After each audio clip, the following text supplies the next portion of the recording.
Zovem se Antun. Možda sam vam odnekud poznat. Ja sam onaj iz 10. sela.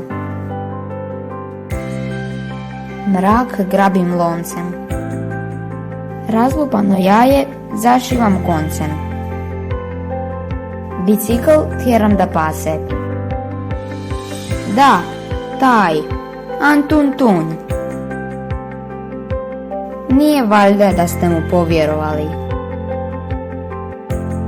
Moj književni otac baš voli pretjerivati. Ja sam samo običan dječak, sličan mnogima. Iz njegova i vašeg djetinjstva. Susrest ćete me u malom slavonskom selu, u polju, u šumi,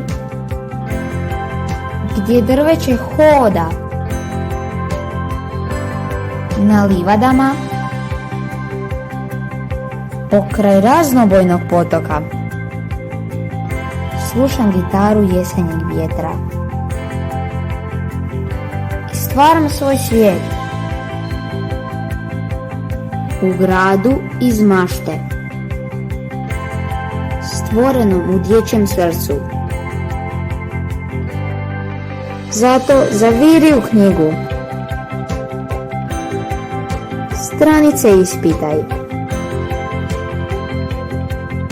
O čudesnom svijetu Grigora Viteza čitaj.